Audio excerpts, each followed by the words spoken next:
بسم اللہ الرحمن الرحیم وبالحق أنزلناه وبالحق نزل وما أرسلناك إلا مبشرا ونذيرا وقرآنا فرقناه لتقرأه على الناس على مكث ونزلناه تنزيلا۔ اور ہم نے اس قرآن کو سچائی کے ساتھ نازل کیا ہے اور وہ سچائی کے ساتھ نازل ہوا، اور اے محمد صلی اللہ علیہ وآلہ وسلم، ہم نے تم کو صرف خوشخبری دینے والا اور ڈر سنانے والا بنا کر بھیجا ہے، اور ہم نے قرآن کو تھوڑا تھوڑا کر کے نازل کیا ہے تاکہ تم لوگوں کو ٹھہر ٹھہر کر پڑھ کر سناؤ، اور ہم نے اس کو آہستہ آہستہ اتارا ہے۔ السلام علیکم ورحمۃ اللہ وبرکاتہ۔ امید کرتی ہوں آپ سب لوگ خیر اور عافیت کے ساتھ ہوں گی، نیکیوں میں دوڑ بھاگ رہی ہوں گی، نیکیوں میں اپنے آپ کو تھکا رہی ہوں گی۔ اللہ تعالیٰ آپ سب کی کوششوں کو قبول فرمائے۔ آج کی تفسیر کی کلاس میں ہم دیکھیں گے سورۃ البقرہ آیت نمبر 243 سے۔ اعوذ باللہ من الشیطان الرجیم، بسم اللہ الرحمن الرحیم، الحمد للہ رب العالمین والصلاة والسلام علی نبینا محمد صلی اللہ علیہ وسلم۔ تو دیکھتے ہیں آج کی آیات میں بنی اسرائیل کے زمانے کا ہزاروں کی تعداد میں مرنے والوں کا قصہ بیان کیا گیا ہے۔ تو اس قصے میں ہمارے لیے کیا سبق ہے، کیا عبرت ہے، اور ساتھ میں اس بات کا ذکر ہے کہ جہاد سے ڈر کر بھاگنا موت کو دور کر سکتا ہے، نہ ہی موت کو قریب کر سکتا ہے۔ اور پھر قرض حسنہ کا ذکر آیا ہے کہ اس کی کیا فضیلت ہے، اور پھر آگے کی آیات میں یہودیوں کا ذکر ہے کہ انہوں نے ایک بادشاہ مقرر کرنے کا مطالبہ کیا اور ساتھ میں جہاد کا بھی۔ تو یہ تمام چیزیں آج کی آیات میں دیکھتے ہیں۔ أَلَمْ تَرَ إِلَى الَّذِينَ خَرَجُوا مِن دِيَارِهِمْ وَهُمْ أُلُوفٌ حَذَرَ الْمَوْتِ فَقَالَ لَهُمُ اللَّهُ مُوتُوا ثُمَّ أَحْيَاهُمْ إِنَّ اللَّهَ لَذُو فَضْلٍ عَلَى النَّاسِ وَلَكِنَّ أَكْثَرَ النَّاسِ لَا يَشْكُرُونَ۔ ترجمہ ہے، کیا تم نے انہیں نہیں دیکھا جو ہزاروں کی تعداد میں تھے اور موت کے ڈر کے مارے اپنے گھروں سے نکل کھڑے ہوئے تھے؟ اللہ تعالیٰ نے انہیں فرمایا مر جاؤ، پھر انہیں زندہ کر دیا۔ بے شک اللہ تعالیٰ لوگوں پر بڑا فضل والا ہے، لیکن اکثر لوگ ناشکرے ہیں۔ تو یہ جو قصہ اس آیت میں بیان کیا گیا ہے، اس کی تفصیل کسی بھی صحیح حدیث میں بیان نہیں کی گئی ہے، لیکن تفسیری روایات میں ہیں۔ جیسے ابن عباس رضی اللہ تعالیٰ عنہ سے روایت ہے کہ انہوں نے فرمایا کہ ان لوگوں کی تعداد تقریباً 4000 تھی، اور یہ طاعون یعنی جو پلیگ کی بیماری ہوتی ہے، طاعون کی بیماری کی وجہ سے اپنے گھروں سے نکلے تھے، اور وہ یہ کہتے تھے کہ ہم ایک ایسی زمین میں چلے جاتے ہیں جہاں موت نہیں ہے۔ لیکن جب ایک جگہ پر وہ پہنچ گئے تو اللہ تعالیٰ نے ان سے فرمایا موتو یعنی مر جاؤ، اور یہ سب مر گئے۔ اسی طرح کئی جو ائمہ ہیں وہ اس قصے کے بارے میں یہ ذکر فرماتے ہیں کہ یہ جو لوگ ہیں بنی اسرائیل کے زمانے میں ایک شہر کے رہنے والے تھے، اور ان کے علاقے میں آب و ہوا خراب ہو گئی، اور جس کی وجہ سے پھر شدید وبا پھیل گئی، تو یہ موت کے ڈر سے بھاگ کر جنگل کی طرف چلے گئے، اور ایک بہت ہی کھلے وادی میں جا کر پڑاؤ ڈالا، جس سے وادی اپنے دونوں کناروں تک بھر گئی تھی، یعنی وہ سب اس وادی میں جا کر پناہ لے لیے۔ اور اللہ تعالیٰ نے ان کی طرف 2 فرشتوں کو بھیجا، ان میں سے ایک وادی کے زیر طرف اور دوسرا بالا یعنی اونچائی کی طرف تھا، اور دونوں فرشتوں نے اس قدر زور سے چیخ ماری کہ یہ سب کے سب مر گئے۔ ان کو پھر گڑھوں میں ڈال دیا گیا، اوپر دیواریں اور قبریں بنا دی گئیں۔ بہرحال یہ سب فنا ہو گئے، گل سڑ گئے، ان کی لاشوں کے ذرے بھی بکھر گئے۔ اور پھر ایک عرصہ دراز بعد انبیاء میں سے بنی اسرائیل میں سے ایک نبی کا وہاں سے گزر ہوا، تو انہوں نے اللہ تعالیٰ سے دعا کی کہ اے اللہ ان کو زندہ کر کے دکھا۔ تو پھر اللہ تعالیٰ نے ان کی دعا کو قبول فرما لیا اور انہیں اس نبی کو یہ حکم دیا کہ وہ کہیں کہ اے بوسیدہ ہڈیوں، اللہ تعالیٰ حکم دیتا ہے کہ تم جمع ہو جاؤ۔ اس سے ہر جسم کی ہڈیاں آپس میں ایک ساتھ ہو گئی، جڑ گئی۔ پھر اللہ تعالیٰ نے حکم دیا کہ وہ یہ کہیں کہ اے ہڈیوں، اللہ تعالیٰ تمہیں حکم دیتا ہے کہ گوشت اور کھال پہن لو۔ چنانچہ پھر ایسے ہی ہوا، اور یہ سب کچھ دیکھ رہے تھے، یہ نبی سب کچھ دیکھ رہے تھے۔ پھر اللہ تعالیٰ نے انہیں حکم دیا کہ اب یہ کہو کہ اے روحوں، اللہ تعالیٰ تمہیں حکم دیتا ہے کہ ہر روح اس جسم میں واپس آ جائے جس کو اس نے پہلے آباد زندہ کر رکھا تھا۔ تو اس سے وہ پھر سب کے سب زندہ کھڑے ہو گئے اور دیکھنے لگے۔ تو اللہ تعالیٰ نے پھر انہیں ایک طویل مدت کے بعد زندہ کیا۔ بہت سال یہ مرے رہیں اور پھر دوبارہ اللہ تعالیٰ نے انہیں زندہ کیا۔ تو دیکھیں، یہ جو بیماری کے ڈر سے، خوف کے ڈر سے اپنے گھروں سے بھاگ کھڑے ہوئے تھے کہ کہیں ہم مر نہ جائیں، اور کوئی ایک ایسی جگہ چلے گئے تھے جہاں بیماری نہیں تھی، لیکن اللہ تعالیٰ نے انہیں وہاں بھی موت دی اور موت کے بعد اللہ تعالیٰ نے زندہ کیا۔ تو اس قصے میں بہت سارے ہمارے لیے سبق ہے۔ سب سے پہلے تو یہ ہے کہ اللہ تعالیٰ نے انہیں مار کر ایک تو یہ بتلا دیا کہ اللہ تعالیٰ کی تقدیر سے تم بچ کر کہیں نہیں جا سکتے۔ اللہ تعالیٰ نے تقدیر میں جو لکھا ہے وہ ہو کر رہتا ہے، چاہے تم کتنی ہی پلاننگ کیوں نہ کر لو، چاہے تم کتنا ہی اس سے بچنے کی کوشش کیوں نہ کر لو، تم تقدیر سے نہیں بچ سکتے۔ اور دوسرا یہ کہ انسانوں کی آخری جائے پناہ اللہ تعالیٰ ہی کی ذات ہے۔ اور پھر تیسرا یہ کہ اللہ تعالیٰ دوبارہ پیدا کرنے پر قادر ہے، اور وہ تمام انسانوں کو اسی طرح زندہ فرمائے گا جس طرح اللہ تعالیٰ نے ان لوگوں کو مار کر اللہ تعالیٰ نے زندہ کیا۔ اور پھر اس کے بعد فرمایا ان اللہ لذو فضل علی الناس، بے شک اللہ تعالیٰ، کوئی شک نہیں کہ اللہ تعالیٰ لوگوں پر مہربانی کرنے والا ہے۔ کیا مہربانی اللہ تعالیٰ نے کی؟ اللہ تعالیٰ نے روشن آیات اور پھر دلائل اللہ تعالیٰ دکھاتے رہتا ہے، جس طرح سے انہیں دکھایا یہاں پر، اپنے معجزات دکھائے، اپنے دلائل دکھائے، تو یہ اللہ تعالیٰ دکھاتا رہتا ہے۔ وَلَكِنَّ أَكْثَرَ النَّاسِ لَا يَشْكُرُونَ، لیکن اکثر لوگ شکر نہیں کرتے۔ یعنی اللہ تعالیٰ نے انہیں دین اور دنیا کی جن جن نعمتوں سے سرفراز فرمایا، اللہ تعالیٰ نے ان کو دین کی اور دنیا کی جتنی بھی نعمتیں اللہ نے عطا فرمائی، وہ ان کا شکر ادا نہیں کرتے۔ تو اس قصے میں اس بات کی عبرت ہے اور دلیل بھی ہے کہ تقدیر سے کوئی نہیں بچ سکتا، چاہے وہ کتنی ہی احتیاط کیوں نہ کر لے۔ کیونکہ یہ لوگ دیکھیں کہ کس طرح سے وبا سے ڈر کر، اس طاعون اور پلیگ کی بیماری سے ڈر کر بھاگے تھے اپنی زندگی کو بچانے کے لیے، لیکن ان کی یہ پلاننگ، ان کی یہ تدبیریں کچھ نہ کام آئی، پھر بھی انہیں موت آ کر رہی۔ اور حدیث میں بھی یہ آتا ہے، یعنی اگر کوئی جگہ طاعون کی بیماری، کوئی اس طرح کی وبا پھیل جائے، جیسے ابھی پچھلے ہمارے یہاں دیکھیں ہم کووڈ ہوا تھا، تو اگر اس طرح کی کوئی وبا پھیل جائے تو رسول اللہ صلی اللہ علیہ وسلم کے کیا احکامات ہیں؟ جیسے حدیث میں یہ آتا ہے، صحیح مسلم کی حدیث ہے، صحیح بخاری میں بھی ہے کہ عمر رضی اللہ تعالیٰ عنہ جو ہے شام کی طرف تشریف لے جا رہے تھے۔ شام یعنی جو ملک ہے، ملک شام کی طرف وہ جا رہے تھے۔ تو جب ایک مقام پر پہنچے تو لشکروں کے جو قائدین ہیں ان سے ملاقات ہوئی، تو انہوں نے بتایا کہ شام، آپ تو شام جا رہے ہو، ملک شام، اور لیکن وہاں پر تو وبا پھیلی ہوئی ہے۔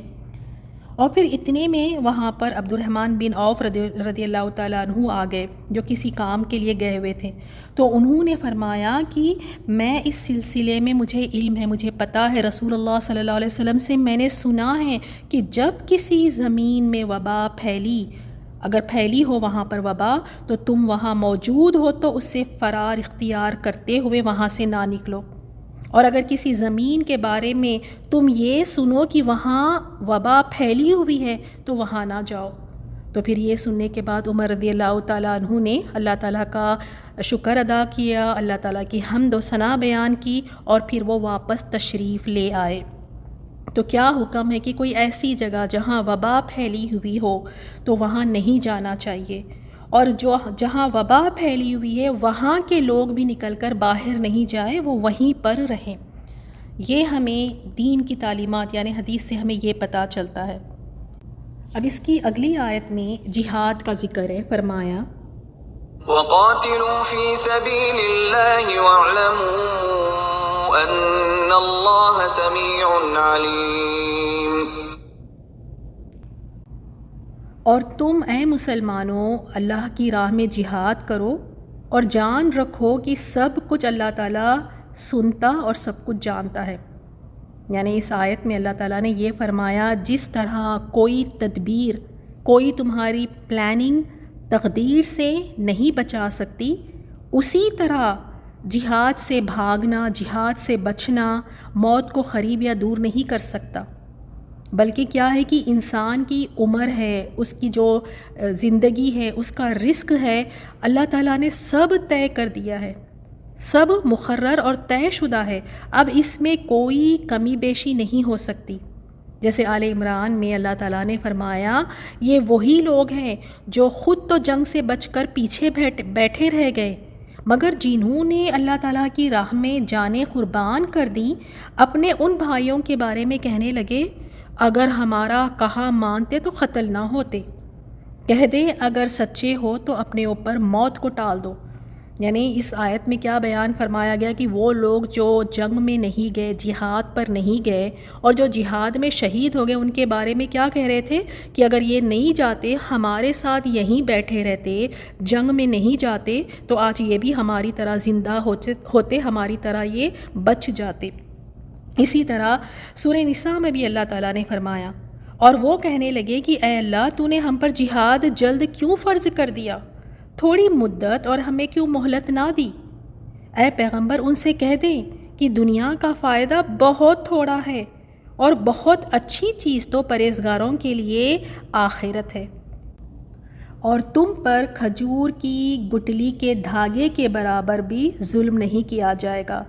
اے جہاد سے ڈرنے والو، تم کہیں بھی رہو، موت تو تمہیں آ کر رہے گی، چاہے تم مضبوط قلعوں میں ہو۔ تو دیکھیں جو اس سے جو پہلی آیت تھی اس میں اللہ تعالیٰ نے بنی اسرائیل کے ایسے لوگوں کا واقعہ بیان کیا جو موت کے ڈر سے اپنے گھروں کو چھوڑ کر بھاگے تھے، تو کیا وہ بچ سکے؟ نہیں بچے۔ وہ ایسی جگہ پر پہنچے جہاں پر وہ وبا نہیں تھی، لیکن پھر بھی اللہ تعالیٰ نے انہیں وہاں پر موت دی۔ تو اس آیت میں اللہ تعالیٰ نے مسلمانوں کو حکم دیا اور فرمایا کہ موت سے، جہاد سے گھبراؤ نہیں، جہاد سے بچنے کی کوئی یعنی بھاگنے کی کوشش مت کرو، جہاد سے جی مت چراؤ، کیونکہ موت اور حیات تو اللہ تعالیٰ کے قبضے میں ہے، اور جب کسی کی موت کا وقت آنا ہے تو اللہ تعالیٰ نے ہر کسی کی موت کا وقت متعین کر دیا ہے، فکس کر دیا ہے۔ یہ نہیں کہ جہاد میں جائیں گے تو ہی موت آئے گی، نہیں، جس کی موت کا وقت جب ہوگا وہ ضرور اس وقت پر مر جائے گا، کہیں وہ بچ کر بھاگ نہیں سکے گا۔ خالد بن ولید رضی اللہ تعالیٰ عنہ کے بارے میں روایت ہے کہ جب ان کی موت کا وقت قریب تھا تو وہ فرمانے لگے، وہ کہنے لگے کہ میں نے فلاں فلاں جنگوں میں شرکت کی، کیونکہ خالد بن ولید رضی اللہ تعالیٰ عنہ نے بہت سارے جنگوں میں حصہ لیا، شرکت کی۔ تو وہ کہتے ہیں کہ میرے جسم کا کوئی ایسا حصہ نہیں ہے جس پر تلوار، نیزے، بھالے سے زخم نہ لگے ہوں، یعنی کوئی ایسا حصہ نہیں ہے جس پہ تلوار کے زخم نہ ہوں، لیکن آج میں اپنے بستر پر مر رہا ہوں۔ انہیں اس بات کی تکلیف تھی کہ جنگ میں شہید نہ ہو سکے، انہیں اس بات کا افسوس تھا کہ شہادت کی موت انہیں یعنی مل نہیں سکی، اور آج وہ بستر پر فوت ہو رہے۔ تو دیکھیں اتنی ساری جنگوں میں شرکت کی اور اتنے زخمی بھی ہوئے، لیکن پھر بھی جنگ میں موت نہیں ہوئی، جہاد میں جب تھے اس وقت پر موت نہیں آئی۔ موت کہاں پر آئی؟ بستر پر آئی۔ ایک تو اس آیت میں یہ بات کا ذکر ہے کہ اب جہاد سے ڈرو مت، جہاد سے بھاگو مت کہ کہیں اس میں مر نہ جاؤ، کیونکہ موت جب آنی ہے تو وہ آ کر رہے گی۔ اور اس آیت سے خاص طور پہ ہم سب کا اس بات پر ایمان مضبوط ہونا چاہیے کہ موت کا ایک وقت فکسڈ ہے اور اس سے بچ نہیں سکتے، موت اللہ تعالیٰ کی اذن سے آتی ہے، بیماریوں کی وجہ سے نہیں، ورنہ کئی ایسے بیماروں کو دیکھیں وہ زندہ ہے بیماریوں کے ساتھ، اور کئی ایسے لوگ ہیں صحت مند ہیں اور ان کو موت آ جاتی ہے۔ تو ضروری نہیں ہے کہ بیماری کی وجہ سے ہی انسان مرے، موت کا ایک وقت جب اللہ نے لکھ دیا تو موت اس وقت پر آتی ہے۔ کیونکہ دیکھیں یہ عقیدے میں کہیں نہ کہیں کمزوری ہوتی ہے۔ اکثر لوگوں کو آپ نے کہتے ہوئے سنا ہوگا، کہتے ہیں کہ اگر وہ اس وقت پر گاڑی لے کر باہر نہیں نکلتا تو اس کا ایکسیڈنٹ نہیں ہوتا، بیچارہ بچ جاتا۔ تو کہاں سے اس بیچارے نے بچنا تھا بتائیں؟ اس کی تو موت کا وقت آ گیا تھا، اللہ نے اس کی موت کا وقت لکھ دیا تھا۔ اور جب اللہ تعالیٰ جب کسی کی موت کا وقت لکھ دیتا ہے تو وہ نہ ایک لمحے ٹلتی ہے، نہ اس کو پہلے یعنی اس کو پیچھے کر سکتے ہیں، نہ آگے کر سکتے ہیں۔ اسی طرح اکثر لوگ یہ بھی کہتے ہیں کہ اگر آپریشن ہو جاتا، اگر وہ ڈاکٹر وقت پر آ جاتا تو یہ شاید مریض بچ جاتا۔ وہ نہیں بچ سکتا۔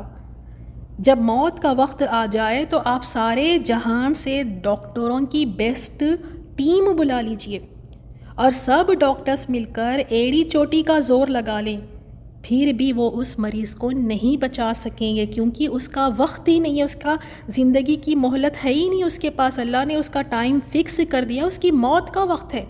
اب جتنا مرضی کوشش کر لو اس کو بچا نہیں سکیں گے۔ تو دیکھیں ایسے وقت پر ہمیں کیا کہنا چاہیے، جیسے رسول اللہ صلی اللہ علیہ وسلم کی تعلیمات ہیں، اور یہ مسلم کی بھی حدیث ہے۔ آپ صلی اللہ علیہ وسلم نے فرمایا اگر تمہیں کوئی نقصان پہنچ جائے تو یہ مت کہو کہ اگر میں اس طرح کرتا تو یہ ہو جاتا، فرمایا بلکہ یوں کہو قدر اللہ وما شاء فعل، اللہ تعالیٰ نے تقدیر میں لکھا اور اس نے جو چاہا اس نے وہ کیا۔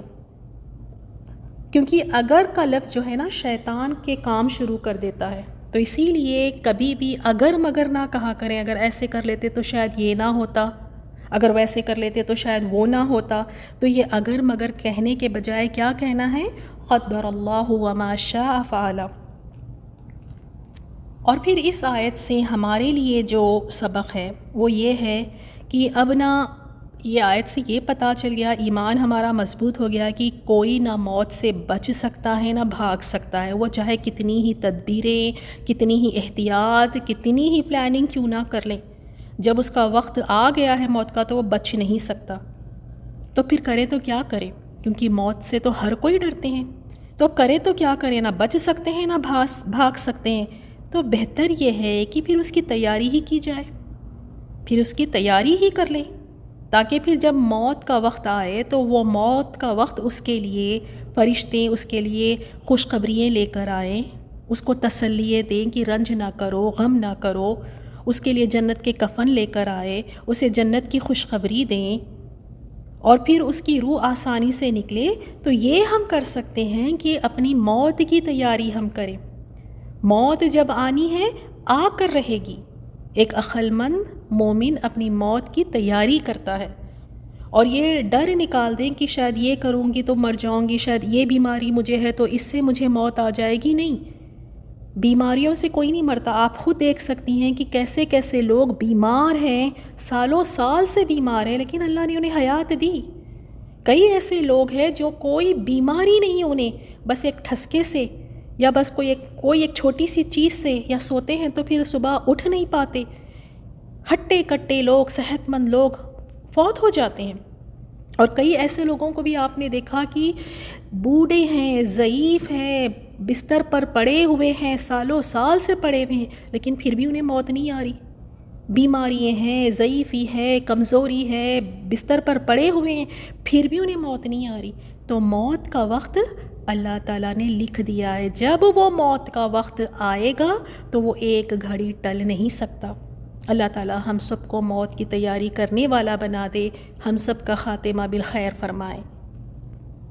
اور پھر اس کے بعد ایک اور حکم اس آیت میں اللہ تعالیٰ اپنے بندوں کو انفاق فی سبیل اللہ کی ترغیب دے رہا ہے کہ اللہ تعالیٰ کے راستے میں اپنا مال خرچ کرو۔ من ذا الذي يقرض الله قرضا حسنا فيضاعفه له أضعافا كثيرة والله يقبض ويبسط وإليه ترجعون۔ کون ہے جو اللہ کو قرض حسنہ دے پھر اللہ تعالیٰ وہ مال اس کے لیے کئی گنا بڑھا دے، اور اللہ تعالیٰ ہی تنگی کرتا ہے اور فراخی کرتا ہے، اور تم اسی کی طرف لوٹائے جاؤ گے۔ تو اس آیت میں شوق دلایا گیا کہ اللہ تعالیٰ کے راستے میں خرچ کرو، جیسے پچھلی آیت میں جہاد فی سبیل اللہ کا ذکر تھا کہ اللہ تعالیٰ کے راستے میں اپنی جانوں کو لگاؤ، تو یعنی جس طرح تم اپنی جانوں کو اللہ تعالیٰ کے راستے میں لگاتے ہو اسی طرح اپنے مال کو بھی اللہ تعالیٰ کے راستے میں لگاؤ۔ اور قرض حسنہ سے کیا مراد ہے؟ اس سے مراد ہے کہ اللہ تعالیٰ کی راہ میں اور جہاد میں مال خرچ کرنا۔ اور قرآن میں کئی مقامات پر اس کا ذکر اللہ تعالیٰ نے فرمایا، اور کئی احادیث بھی بیان کی گئی اس کی فضیلت کے بارے میں۔ قرض حسنہ اللہ تعالیٰ کو بہت زیادہ پسند ہے کہ جو کوئی اللہ تعالیٰ کے راستے میں خرچ کرتا ہے، اللہ تعالیٰ کے دین کے لیے اللہ تعالیٰ کے راستے میں جب خرچ کرتا ہے تو اللہ تعالیٰ کیا عطا فرماتا ہے؟ کیا اللہ تعالیٰ کا وعدہ ہے؟ اللہ تعالیٰ نے فرمایا وہ اس کے بدلے میں اس کو کئی حصے زیادہ دے گا، کئی گنا بڑھا کر دے گا۔ سورۃ البقرہ میں اللہ تعالیٰ نے فرمایا، ترجمہ ہے، جو لوگ اپنا مال اللہ تعالیٰ کی راہ میں خرچ کرتے ہیں ان کے مال کی مثال اس دانے کی سی ہے جس سے 7 بالیاں اگے اور ہر ایک بالی میں 100 دانے ہوں، اور اللہ تعالیٰ جس کے لیے چاہتا ہے زیادہ کر دیتا ہے۔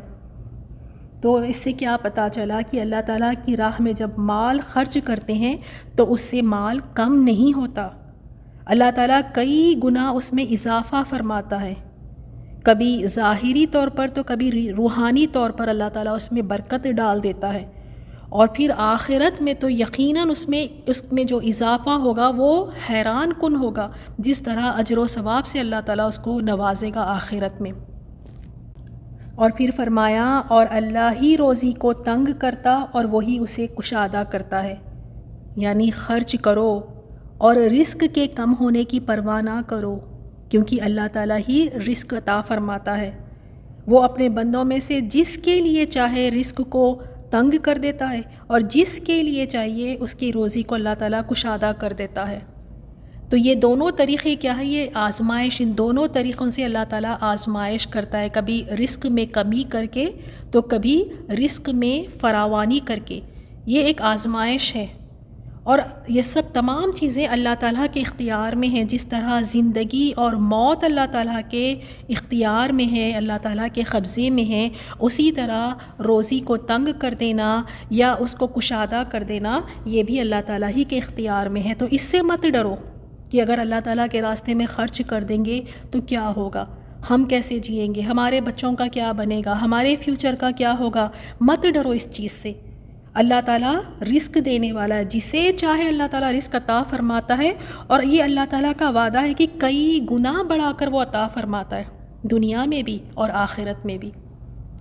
اور پھر فرمایا، وَإِلَيْهِ تُرْجَعُونَ، اور تم اسی کی طرف لوٹ کر جاؤ گے، یعنی قیامت کے دن تمہیں اسی کی طرف لوٹ کر جانا ہے۔ تو یہ مال تو پیچھے یہیں رہ جائے گا۔ تو ایک سمجھدار انسان کو کیا کرنا چاہیے؟ اگر کوئی بھی چیز بہت زیادہ، اگر کوئی قیمتی چیز ہے تو ہم کیا کرتے ہیں، اسے بہت ہی احتیاط سے، بہت ہی سیف محفوظ جگہ پر ہم اس کو رکھتے ہیں، اپنی تمام قیمتی چیزوں کو ہم محفوظ جگہ پر رکھتے ہیں، اور اللہ تعالیٰ سے زیادہ کوئی حفاظت کرنے والا نہیں۔ تو اپنی چیزیں اپنے رب کے پاس رکھا دے، وہ محفوظ بھی ہوں گی اور اس کو وہ کئی گنا زیادہ کر کے دنیا میں بھی عطا فرمائے گا اور آخرت میں بھی عطا فرمائے گا۔ اور انفاق فی سبیل اللہ کا جذبہ صحابہ میں دیکھ سکتے ہیں۔ ابو دہدہ رضی اللہ تعالیٰ عنہ کے بارے میں آتا ہے کہ جب انہوں نے انفاق فی سبیل اللہ کی آیات سنی تو انہوں نے اپنا باغ، جو 600 کھجوروں کے درخت کا باغ تھا اور اسی باغ میں ان کا گھر بھی تھا، اس میں وہ رہتے بھی تھے، لیکن اللہ تعالیٰ کی رضا کے لیے وہ اپنا کھجوروں والا باغ اللہ تعالیٰ کے راستے میں انہوں نے دے دیا، اور باہر جا کر اپنی بیوی اور بچوں سے کہا کہ باہر آ جاؤ، یہ باغ میں نے اللہ تعالیٰ کی خوشنودی کے لیے، اللہ کی رضا کے لیے میں نے دے دیا۔ ابو طلحہ رضی اللہ تعالیٰ عنہ یہ بھی بہت زیادہ مالدار تھے، اور جب انہوں نے وہ آیت سنی کہ تم ہرگز نیکی کو نہیں پہنچ سکو گے جب تک تم اپنا پسندیدہ مال اللہ کے راستے میں خرچ نہ کرو، بس کیا تھا کہ یہ آیت سننا تھا، انہوں نے سب سے اپنا محبوب ترین باغ اللہ تعالیٰ کے راستے میں انفاق کر دیا۔ اب یہ ایسے ہے جیسے اگر آج کسی نے آیت سنی اور فوراً سے اپنا گھر یا اپنی گاڑی یا اپنی دکان جو ہے اللہ تعالیٰ کے راستے میں دے دی۔ بہت کم ایسے سننے کو ملتا ہے، لیکن صحابہ دیکھیں کس طرح سے اپنا باغ، اپنا گھر اللہ تعالیٰ کے راستے میں دے دیا کرتے تھے۔ یہ ان کا جذبہ تھا، کیونکہ اللہ تعالیٰ نے اس میں بہت بڑے اجر و ثواب رکھے ہیں، تو اللہ تعالیٰ کے راستے میں انفاق کرنے والی بنی۔ شیطان ڈراتا ہے، اس کے وسوسوں میں، اس کی چالوں میں مت آئے۔ اللہ تعالیٰ دنیا میں بھی عطا فرماتا ہے اور آخرت میں بھی۔ کسی بہن نے اپنا یہ ایک واقعہ شیئر کیا تھا کہ جب انہوں نے بھی یہ آیت سنی، اصحاب القرآن کی ہی کوئی ایک ہے، تو انہوں نے کہا کہ جیسے ہی انہوں نے انفاق فی سبیل اللہ کی آیت سنی تو ان کے 2 کڑے جو ہے بہت محبوب تھے انہیں، بینگلز، تو انہوں نے وہ 2 کڑے اللہ تعالیٰ کے راستے میں دے دیے اور کہا کہ اب اللہ تعالیٰ کے پاس یہ محفوظ ہے، یہ جنت میں مجھے مل جائیں گے۔ تو واقعی دیکھیں کیا ایک نیکی کا جذبہ ہوتا ہے، اللہ تعالیٰ کے راستے میں انفاق کرنے کا ایک جذبہ جو ہوتا ہے کہ اپنی محبوب ترین چیز بھی اللہ کے راستے میں دے دیتے ہیں۔ اور حدیث میں بھی آپ صلی اللہ علیہ وسلم نے فرمایا کہ ہر روز 2 فرشتے نازل ہوتے ہیں، ایک تو دعائے خیر کرتا ہے اور دوسرا بد دعا دیتا ہے، اور ہر روز یہ معاملہ ہوتا ہے۔ اب پتہ نہیں میرا اور آپ کا شمار کس میں ہے کہ ہمارے حق میں وہ فرشتے دعائے خیر کر رہے ہیں یا ہماری بربادی کی بد دعا کر رہے ہیں، ہمیں نہیں پتہ۔ کیونکہ یہ فرشتے کیا کہتے ہیں کہ یا اللہ تیرے راستے میں دینے والے کو اور عطا فرما، اور جو تیرے راستے میں دینے سے بخل کرے، رک جائے، تو اس کے مال کو برباد کر دے۔ تو واقعی جو دیتے ہیں اللہ تعالیٰ کے راستے میں تو اللہ تعالیٰ ان کی زندگیوں کو برکتوں سے بھر دیتے ہیں۔ اللہ تعالیٰ ہم سب کو قرض حسنہ دینے کی توفیق عطا فرمائے۔ آج دین کی دعوت کے کام کے لیے ضروری ہے کہ ہر کوئی اپنا مال اللہ تعالیٰ کے راستے میں لگائے، دین کو پھیلانے میں لگائے، اللہ تعالیٰ کی خوشنودی کے لیے لگائے۔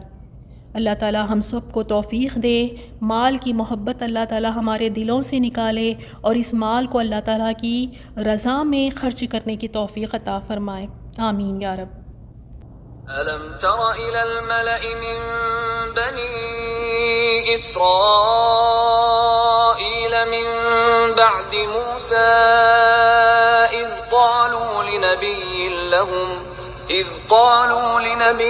لَهُمُ ابْعَثْ لَنَا مَلِكًا نُقَاتِلْ فِي سَبِيلِ اللَّهِ قَالَ هَلْ عَسَيْتُمْ إِن كُتِبَ عَلَيْكُمُ الْقِتَالُ أَلَّا تُقَاتِلُوا قَالُوا وَمَا لَنَا أَلَّا نُقَاتِلَ فِي سَبِيلِ اللَّهِ وَقَدْ أُخْرِجْنَا مِن دِيَارِنَا وَأَبْنَائِنَا